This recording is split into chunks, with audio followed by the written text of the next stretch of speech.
আমাদের আমাদের প্রত্যেকের বাড়িতে এবং অধিকাংশ জায়গায় মালিক কিছু শ্রমিক তারা রাখে, এমনকি কাজের বুয়া হলেও রাখে, কাজের ছেলে হলেও রাখে।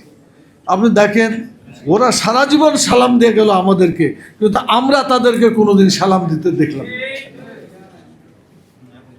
এটা যদি হতো খুবই ভালো হতো।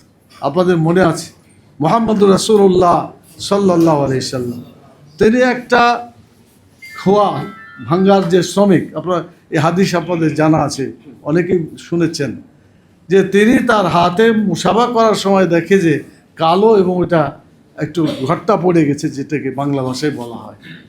তো উনি তাকে জিজ্ঞেস করলেন যে ভাই তোমার এই হাতে এই অবস্থা কেন?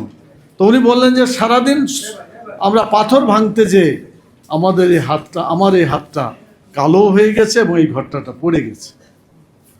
তখন তিনি উচ্চারণ করেছিলেন যে আল্লাহর কাছে সবচাইতে শ্রেষ্ঠ ব্যক্তি সে যে নিজের পরিশ্রম দ্বারা নিজের জীবিকা নির্বাহ করে। এই শ্রেষ্ঠ মানুষের হাত আমার হাতের সামনে, এই বলে তিনি সালাম দিয়ে তার মুখে চুম্বন করলেন ওই শ্রমিকের হাতটিকে। রাসূল সাল্লাল্লাহু আলাইহি ওয়াসাল্লাম যদি চুম্বন খেতে পারেন, আমরা কি সালামটা দিতে পারি না মানুষকে?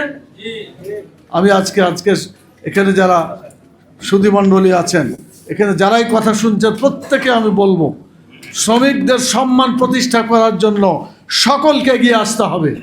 এই ঘুণে ধরা এক অচল এবং মানুষের বসবাসকারীর অযোগ্য এই পৃথিবীতে শ্রমিকদেরকে সম্মান করে পৃথিবীকে একটা সুন্দর পৃথিবীতে পরিণত করতে হবে। আপনারা কি পারবেন? ইনশাআল্লাহ।